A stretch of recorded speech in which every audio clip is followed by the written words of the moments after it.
Morning friends. आज का हमारा टॉपिक है मेडिसिनल केमिस्ट्री का और इसमें आज हम देखेंगे टेट्रासाइक्लिन। ये देखेंगे टेट्रासाइक्लिन है क्या, उसकी जनरल प्रॉपर्टीज़ क्या है, उसकी केमिस्ट्री क्या है, उसका SAR क्या है, ये सब हम लोग देखेंगे इस वीडियो में। चलो स्टार्ट करते हैं वीडियो से। Tetracycline as the name suggest, इसका नाम क्या है? टेट्रासाइक्लिन। टेट्रा मीन्स 4, सही है, 4, और साइक्लिन मीन्स रिंग, जिसमें 4 रिंग्स हो तो उसे हम लोग क्या कहेंगे? टेट्रासाइक्लिन, मतलब 4 रिंग स्ट्रक्चर। अब जो रिंग्स है ना इसकी, वो क्या है? 6 कार्बन मेम्ब्रेन, मतलब जो इसकी जो रिंग है ना उसमें कितने हैं? 6 कार्बन है। 1 2 3 4 5 6 है ना। तो ये कितनी रिंग्स है? 1 2 3 4, मतलब अगर 6 कार्बन रिंग्स, 4 रिंग्स हो किसी भी साइकिल में, मतलब जिस साइकिल में हो, तो उसे हम लोग क्या कहेंगे? टेट्रासाइक्लिन। इसकी दूसरी भी स्पेसिफिकेशंस है, लेकिन हम लोग अगर बात करें तो क्या है, इसकी 4 रिंग्स हैं, सही है, जिसको A B C और D का नाम दिया गया है। अब हम लोग इसे देखते हैं, इसका बेसिक स्ट्रक्चर क्या है। बेसिक स्ट्रक्चर में 4 रिंग्स है, सही है। तो इसका जो बेसिक न्यूक्लियस है ना उसको एंथ्रासिन न्यूक्लियस कहते हैं, हम लोग इसको एंथ्रासिन कहते हैं, जो कि इसका बेसिक न्यूक्लियस है, सही है। अब इस एंथ्रासिन पे जो मतलब लगा है ना ग्रुप कार्बन नंबर 2 पे, ये इसकी 2 पोजीशन है। हम लोग पोजीशन देते हैं आगे चल के। तो इसकी जो 2 पोजीशन है ना, वहाँ पे कार्बोक्सिल अमाइड लगा है, कार्बोक्सिल अमाइड लगा है, जो कि क्या है, इसका जो न्यूक्लियस है वो बेसिक है, क्योंकि यहाँ पे अमाइड नाम मतलब वर्ड है, तो अमाइड क्या है? बेसिक। तो इसीलिए जो इसका स्ट्रक्चर, जो न्यूक्लियस है ना, वो बेसिक है। अब पोजीशन देखते हैं, यहाँ से पोजीशन देंगे। इसका क्या है? कीटोन ग्रुप है ना, यहाँ से 1 2 3 4 5 6 7 8 9 10 11 12 13 और सॉरी 12, सही है। अब क्या होगा, ये जो कार्बन है ना वो तो रह गए, तो इनको क्या नाम देंगे हम लोग? इनको, ये किसके बीच में? 4 और 5, 4 के बाद आ रहा है तो इसको 4A, सही है। 5 के बाद आएगा 5A, अब 6 के बाद आ रहा है 6A, सही है। ये हो गए इसके नाम। अब ये 10 के बाद आ रहा है ना, उसको 10A, 10A, 11A और 12A, तो इसको A से डिनोट करेंगे। फॉर एग्जांपल अगर कोई पूछता है ना यहाँ पे क्या लगा है, तो आप क्या कहेंगे कि किस जगह पे, किस पोजीशन पे लगा है? तो जो बीच में पोजीशन है ना उसको हम लोग A का नाम दे देंगे, मतलब 4 के बाद है तो 4A ऐसे नाम देंगे इसको। और इसका जो सेकंड पोजीशन है वहाँ पे क्या लगा हुआ है? Carboxyl amide. अब आगे चलते हैं, इसकी मतलब कि सारी फंक्शनल ग्रुप्स देखते हैं इसमें क्या लगे हुए हैं। ये देखें 1, ये 2, अब देखिए 4A, 5A, 6A, 10A, 11A, 12A। अब इसकी जो पोजीशन है ना, अगर 1 पोजीशन पे लिखें देखें तो कीटोन ग्रुप लगा हुआ है, 2 पे अगर देखें तो कार्बोक्सिलामाइड लगा हुआ है, 3 पे OH लगा हुआ है। ऐसे ही जो इसकी पोजीशन है ना 6, उस पे 2 ग्रुप लगे हैं, मिथाइल और हाइड्रोक्साइल। 10 पे हाइड्रोक्साइल, 11 पे कीटोन ग्रुप, 12 पे हाइड्रोक्साइल, ये सारे ग्रुप्स इसमें लगे हुए हैं। तो इसको हम लोग क्या कहते हैं? टेट्रासाइक्लिन। जो बेसिक इसका स्ट्रक्चर है ना वो यही है। अब इस स्ट्रक्चर में कुछ चेंजेस आएंगी, उससे क्या होगा? चेंजेस से फिर मतलब कंपाउंड जो चेंज होगा ना वो बनेगा। अब क्या है टेट्रासाइक्लिन? अगर हम लोग इसका इंट्रोडक्शन देखते हैं तो टेट्रासाइक्लिन क्या है? द फर्स्ट जो टेट्रासाइक्लिन पहले आई थी ना, ये टेट्रासाइक्लिन एंटी माइक्रोबियल है, सही है। एंटी माइक्रोबियल एंटीबायोटिक है, जो कि बैक्टीरिया इन्फेक्शन होते हैं ना उसके लिए हम लोग देते हैं। तो जो टेट्रासाइक्लिन फर्स्ट आई थी वो थी क्लोर टेट्रासाइक्लिन, और ये कब डिस्कवर हुई थी? 1948 में। दे आर आइदर प्रोड्यूस, और ये कैसे मिली थी? As a byproduct of the streptomycin. Streptomycin हमें पता है ये एंटीबायोटिक है अमाइनोग्लाइकोसाइड की। जब इसके बाय प्रोडक्ट्स बने ना उससे क्या हुआ? टेट्रासाइक्लिन मिली हमें। या तो जो नेचुरल प्रोडक्ट्स है ना उससे हम सेमी सिंथेटिकली क्या बनाते? टेट्रासाइक्लिन बनाते, मतलब उसमें कुछ केमिकल मॉडिफिकेशन लाके एक कंपाउंड बनता है जिसको हम लोग क्या बोलते हैं? टेट्रासाइक्लिन। अब इसके बाद है जनरल प्रॉपर्टीज़, मतलब जो टेट्रासाइक्लिन है उसकी जनरल प्रॉपर्टीज़ क्या होंगी? जनरल प्रॉपर्टीज़ में क्या होगा? दे आर येलो एम्फोटेरिक, मतलब अगर आप देखें ना तो ये एम्फोटेरिक कंपाउंड है। एम्फोटेरिक कंपाउंड वो होता है जो कि सॉल्ट्स बनाए, किसके साथ? एसिड के साथ भी और बेसिस के साथ, तो इसको एम्फोटेरिक कहते हैं। तो ये इसका जो कलर है ना वो क्या है, येलो कलर का कंपाउंड है। और दूसरा, अगर हम लोग इसे न्यूट्रल पीएच पे देखें ना, मतलब न्यूट्रल पीएच क्या होती है हमारी 7, तो उस पर देखें ना तो ये ज़ूटर आइंस बनाता है। ज़ूटर आइंस कौन से होते हैं, वो आइंस होते हैं, वो कंपाउंड जिसमें दोनों चार्जेस हो, एक तरफ पॉजिटिव चार्ज हो, दूसरी तरफ नेगेटिव चार्ज हो, तो उसको हम लोग ज़ूटर आइन कहते हैं। जैसे हमारा अमाइनो ग्रुप वो क्या है, ज़ूटर आइन है। एक तरफ उस पर ना अमाइनो ग्रुप लगा हुआ है, अमाइनो एसिड अगर हम लोग देखें तो एक तरफ अमाइनो ग्रुप लगा है जो पॉजिटिव है, और दूसरी तरफ कार्बोक्सिल ग्रुप लगा है जो कि नेगेटिव है। तो ये क्या है, ज़ूटर आइन बनाता है जिसमें दोनों चार्जेस होंगी। These are broad spectrum antibiotic. Broad spectrum antibiotic से क्या मतलब है, कुछ होती है नैरो जो कि कुछ बैक्टीरिया को जाके किल करेंगी, और कुछ होती है एक्सटेंडेड, मतलब एक तरह के नहीं, उससे ज़्यादा, मतलब अगर पॉजिटिव के लिए यूज़ हो रहा है तो कुछ नेगेटिव्स के लिए भी यूज़ होंगी, तो वो एक्सटेंडेड। बट जो ब्रॉड स्पेक्ट्रम है ना वो wide variety of the bacteria के खिलाफ वो काम करेगी। तो इसका जो स्पेक्ट्रम है ना वो ब्रॉड है। कैसे, ग्राम पॉजिटिव के लिए काम करेगी, ग्राम नेगेटिव के लिए काम करेगी, रिकेट्सिया के लिए काम करेगी, तो इसका स्पेक्ट्रम ब्रॉड है। आप इसको मतलब मोस्ट ऑफ द इन्फेक्शन में दे सकते हो।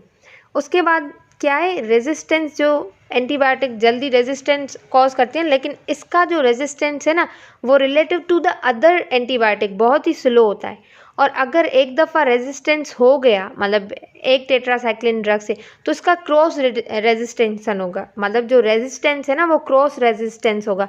क्रॉस रेजिस्टेंस से मतलब क्या है कि अगर टेट्रासाइक्लिन की एक ड्रग से रेजिस्टेंस है तो दूसरी ड्रग से भी मोस्ट प्रोबेबली रेजिस्ट होगा।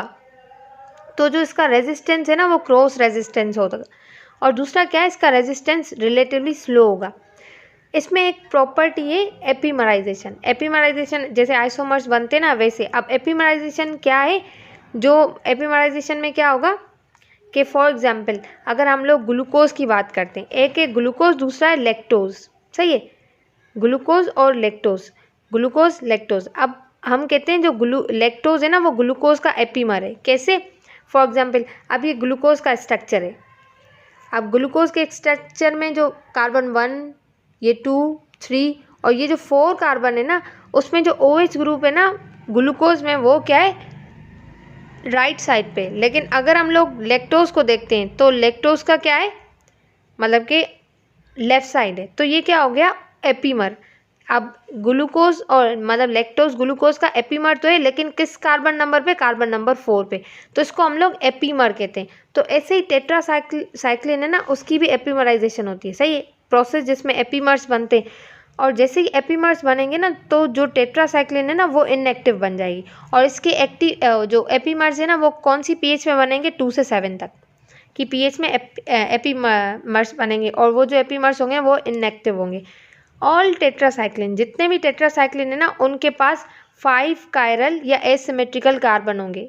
कायरल कार्बन मतलब ऐसा कार्बन कंपाउंड जो 4 डिफरेंट ग्रुप से मतलब अटैच्ड हो, मतलब फंक्शनल ग्रुप जो इस पे अटैच्ड हो ना, चारों ही फंक्शनल ग्रुप डिफरेंट हो, तो उसको हम लोग बोलते हैं ए कायरल कार्बन। तो जो टेट्रासाइक्लिन है ना मोस्टली उनमें 5 ए कायरल कार्बन होते हैं, मतलब कायरल कार्बन होते हैं या एसिमेट्रिकल कार्बन। एक्सेप्ट 2 एक्सेप्शन है, ऑक्सी टेट्रासाइक्लिन और डॉक्सी टेट्रासाइक्लिन। इन दोनों के पास 6 कायरल कार्बन होते हैं, ऑक्सी और डॉक्सी, उसमें क्या होंगे, 6 होंगे। बाकी जो दूसरी टेट्रासाइक्लिन है ना उसमें कितने होंगे, 5 कायरल कार्बन होंगे। अब क्या इसकी केमिस्ट्री पे आ जाते हैं। इसकी केमिस्ट्री में क्या है, जो टेट्रासाइक्लिन नाम सजेस्ट कर रहा है कि इसके रिंग के अंदर इसके पास कितनी रिंग्स होंगी, 4 रिंग्स होंगी, पर वो 5 मेम्ब्रेन रिंग होगी, मतलब जो कार्बन है ना उस रिंग में वो 6 होंगे। उसके बाद है बेसिक न्यूक्लियस। जो बेसिक न्यूक्लियस है ना टेट्रासाइक्लिन का, उसे हम एंथ्रासिन कहते हैं। Anthracene carboxamide. कार्बोक्सामाइड क्यों कह रहे हैं, क्योंकि इसकी जो सेकंड पोजीशन है ना उस पर कार्बोक्सामाइड लगा हुआ है, तो इसका जो न्यूक्लियस है ना वो बेसिक न्यूक्लियस है टेट्रासाइक्लिन का। अब चलते हैं नेक्स्ट की तरफ। इसमें क्या है, जो टेट्रासाइक्लिन उसका रिंग स्ट्रक्चर बताया गया है कि रिंग स्ट्रक्चर क्या है। अब इसमें लिखा है कि जो टेट्रासाइक्लिन है ना सब वो उनके पास 5 कायरल सेंटर्स होते हैं, सही, एक्सेप्ट ऑक्सी टेट्रासाइक्लिन और डॉक्सी टेट्रासाइक्लिन जिनके पास 6 कायरल सेंटर्स होंगे। अब क्या है, जो टेट्रासाइक्लिन है ना वो एसिड के साथ भी रिएक्ट कर सकती है और बेसिस के साथ भी रिएक्ट कर सकती है, और कुछ आइंस है जिसके साथ वो रिएक्ट करके चिलेट्स बनाती है। तो क्या है, अगर स्ट्रॉन्ग एसिड अटैक करता है किसको, ऑन कार्बन नंबर 6, जो टेट्रासाइक्लिन का कार्बन नंबर 6 है, सही है, उस पर अगर अटैक करता है कौन, मतलब अगर उस पर कोई एसिड अटैक करता है तो क्या होगा, जो कार्बोक्सिल ग्रुप है ना वो उसका रिमूव हो जाएगा, सही है, रिमूव हो जाएगा तो जो कंपाउंड बचेगा वो क्या होगा, एनहाइड्रस टेट्रासाइक्लिन। मतलब टेट्रासाइक्लिन के कार्बन नंबर 6 से अगर OH ग्रुप हट जाए, सही है, क्यों हटेगा, जब एसिड उस पर जाके रिएक्ट करेगा। अब फॉर एग्जांपल जो ये रिंग है ना, उस पर ये जो टेट्रासाइक्लिन रिंग, यहाँ पे जो ना 6 कार्बन है, तो उसका ये जो OH है ना, जब एसिड अटैक करेगा ना, OH रिमूव हो जाएगा तो ये चीज़ बनेगी, तो ये एनहाइड्रस बनेगी। इसमें दूसरी भी रिंग्स आएंगी 1 2, लेकिन मैं समझाने के लिए आपको बताया है, सही है। तो क्या होगा, जो ये स्ट्रक्चर बनेगा वो एनहाइड्रस होगा। मतलब अगर एसिड से रिएक्ट होता है, सही है, किसका, टेट्रासाइक्लिन का, जो कंपाउंड बनेगा वो एनहाइड्रस टेट्रासाइक्लिन होगा और वो कंपाउंड इनएक्टिव होगा, मतलब वो काम नहीं करेगा। तो इसका मतलब है जब भी आप टेट्रासाइक्लिन लो ना, ये देखो कि एसिड तो नहीं रिलीज हुआ। फॉर एग्जाम्पल जब आप फूड खाते हो ना, उसके बाद क्या होगा, HCl रिलीज होगा स्टमक में। तो अगर आप ओरल टेट्रासाइक्लिन खा रहे हो ना, तो आपको ये ध्यान रखना है कि आपको फूड के साथ नहीं खाना, फूड के 2 घंटे या 1 घंटे पहले खाना है या 2 या 1 घंटे बाद में खाना है, फूड के साथ नहीं खाना, क्योंकि वो फिर अपनी एक्टिविटी शो नहीं करेगा। उसके बाद है टेट्रासाइक्लिन बेसिस है ना, उसके साथ भी रिएक्ट करता है। यही अगर 6 कार्बन जो है ना, 6 कार्बन नंबर, जो 6 नंबर कार्बन है वो अगर 11 नंबर के कीटोन ग्रुप के साथ, मतलब hydroxyl group of the 6 carbon, ketone group of the 11 carbon, अगर उसके साथ रिएक्शन करता है तो जो रिजल्टिंग जो कंपाउंड बनता है ना, वो लेक्टोन रिंग होगी, सही है। अब वो लेक्टोन रिंग है ना, वो इनएक्टिव होगी। मतलब जब 11 कार्बन का जो कंपाउंड है, 6 कार्बन कंपाउंड के हाइड्रोक्साइल ग्रुप के साथ इसका कीटोन रिएक्ट करेगा तो रिजल्ट में क्या बनेगा, लेक्टोन रिंग, और ये लेक्टोन रिंग इनएक्टिव होती है। तो क्या होगा, अगर आप टेट्रासाइक्लिन को बेसिस के साथ भी खाते हो तो क्या होगा, जो टेट्रासाइक्लिन है वो अपना इफेक्ट नहीं दिखाएगा, वो इनएक्टिव हो जाएगा। तो बेसिस के साथ ये आइसोटेट्रासाइक्लिन बनाते हैं, और जो आइसोटेट्रासाइक्लिन वो क्या होते हैं, इनएक्टिव होते हैं। तो अगर आप कोई बेसिक चीज़ खा रहे हो, मतलब जो आपके मतलब pH को न्यूट्रलाइज करती है, तो इससे क्या होगा, जो टेट्रासाइक्लिन है ना वो इनएक्टिव हो जाएगा। तो आपको बेसिस के साथ भी नहीं खाना। दूसरा क्या है, जो टेट्रासाइक्लिन है ना वो चिलेशन कॉज करता है। चिलेशन मतलब कॉम्प्लेक्सेस बनाता है। कॉम्प्लेक्स इसके साथ बनाएगा, मैग्नीशियम के साथ, कैल्शियम के साथ, आयरन के साथ, और इसके कॉम्प्लेक्स बन जाते हैं। और जो कॉम्प्लेक्स है ना इनसॉल्युबल होते हैं। अब जब ये सॉल्युबल नहीं होगा तो एब्जॉर्ब होगा, नहीं होगा एब्जॉर्ब, और एब्जॉर्ब नहीं होगा तो ब्लड सर्कुलेशन में जाएगा, तो ब्लड सर्कुलेशन में भी नहीं जाएगा, और जब ब्लड सर्कुलेशन में जाएगा नहीं तो ये अपना काम दिखाएगा, नहीं दिखाएगा। तो इसका मतलब है ये जो आयंस है, मतलब मैग्नीशियम, कैल्शियम और आयरन, इनके साथ टेट्रासाइक्लिन को नहीं खा सकते, नहीं तो टेट्रासाइक्लिन अपना इफेक्ट नहीं दिखाएगा। तो इसका मतलब है अगर आप मल्टीविटामिन ले रहे हो कोई, और आपको टेट्रासाइक्लिन डॉक्टर ने दिया है, तो आपको चेक करना है कि मल्टीविटामिन में ये आयरन तो नहीं है, मैग्नीशियम या कैल्शियम तो नहीं है। अगर है तो आप मल्टीविटामिन और कैल्शियम जो टेट्रासाइक्लिन है उसको साथ में नहीं खाओगे। अगर आप सुबह को मल्टीविटामिन ले रहे हो तो टेट्रासाइक्लिन रात को लेनी है। तो मतलब थोड़ा गैप रख के, या 4-5 घंटे का गैप रख के आपको मल्टीविटामिन के विटामिन खाना है, उसके बाद टेट्रासाइक्लिन खानी है, या पहले टेट्रासाइक्लिन खा लें फिर आप मल्टीविटामिन खा लें। उसके बाद है टेट्रासाइक्लिन है ना, उसकी एफिनिटी होती है कैल्शियम के साथ। कैल्शियम के साथ क्या करता है, ये कैल्शियम ऑक्सोफॉस्फेट बना लेता है, और वो क्या करता है, जाके डिपोजिट हो जाते हैं बोन्स और टीथ में। जो न्यूली बॉर्न बेबी होते हैं ना, उनके अंदर ये बोन और टीथ में क्या डिपॉजिट हो जाते हैं। तो जो बोन, जो टीथ की जो डिस्कलरेशन हो जाती है, और जो बोन्स है उसकी डिफॉर्मेशन हो जाती है, सही से बोन्स नहीं फॉर्म होती चाइल्ड में, न्यूली बॉर्न चाइल्ड में। तो ये क्यों होता है, क्योंकि टेट्रासाइक्लिन को की जो है ना एफिनिटी वो मिल्क के साथ होती है। तो इसीलिए अगर आप टेट्रासाइक्लिन मिल्क के साथ पीते हो ना, तो टेट्रासाइक्लिन इनएक्टिव हो जाती है, कॉम्प्लेक्स बनाती है, और मिल्क के साथ आप उसे नहीं ले सकते हो टेट्रासाइक्लिन को। दूसरा क्या है, अगर ये ऑक्सो फॉस्फेट बनाती है। तो जो प्रेग्नेंट लेडी है ना उसमें हम लोग टेट्रासाइक्लिन को नहीं देंगे, ब्रेस्ट फीडिंग मदर को नहीं देंगे। और दूसरा जो बच्चे छोटे होते हैं ना उनको आप टेट्रासाइक्लिन नहीं दोगे, क्योंकि ये है बच्चों की ग्रोथ का टाइम। सही, अगर ब्रेस्ट फीडिंग मदर टेट्रासाइक्लिन लेती है तो ऑब्वियसली उसके बच्चे के अंदर जाएगा, बच्चे के अंदर जाएगा तो उसके टीथ सही नहीं होंगे, उसकी बोन्स सही से फॉर्म नहीं होंगी। तो इसीलिए अवॉइड करना चाहिए टेट्रासाइक्लिन इन सब में।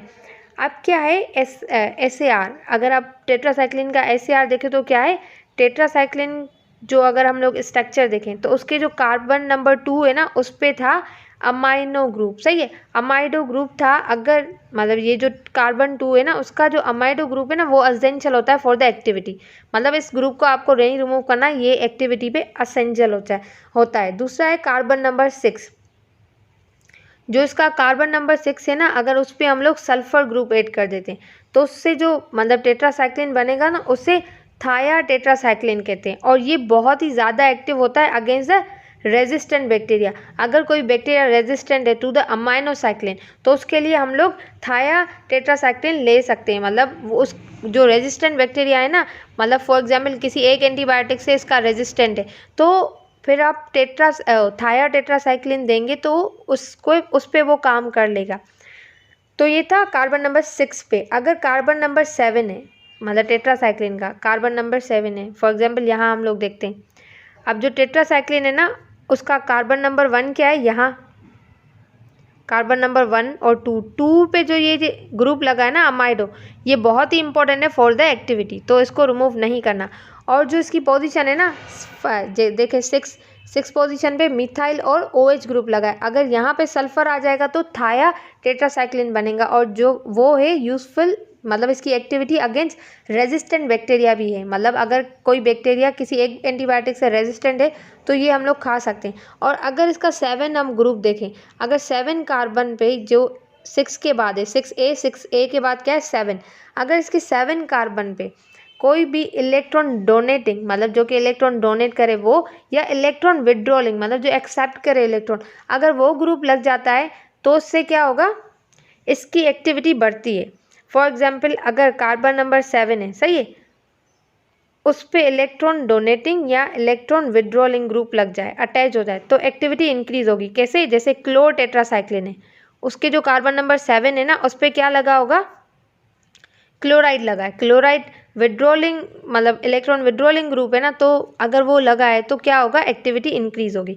दूसरा अगर अमाइनो साइक्लिन देखें, अमाइनो साइक्लिन में क्या होगा, जो कार्बन नंबर 7 है ना उस पर क्या लगा होगा, डाई मिथाइल एलिलिन, अगर ये ग्रुप लगा है तब भी इसकी एक्टिविटी क्या होगी, इंक्रीज होगी। तो अगर हम लोग देखते हैं क्लोर टेट्रासाइक्लिन को अगर हम लोग स्ट्रक्चर पे देखते हैं तो यहाँ पे जो 7 कार्बन है ना वहाँ पे लगा हुआ है क्लोराइड, तो मतलब जो क्लोर टेट्रासाइक्लिन है उसकी एक्टिविटी क्या होगी, इंक्रीज होगी। ये हो गया। उसके बाद हम लोग देखते हैं कि अगर जो टेट्रासाइक्लिन है ना उसका जो कार्बन नंबर 5 है, कार्बन नंबर 5 क्या है, 4, मतलब 1 2 3 4 के बाद 5 है।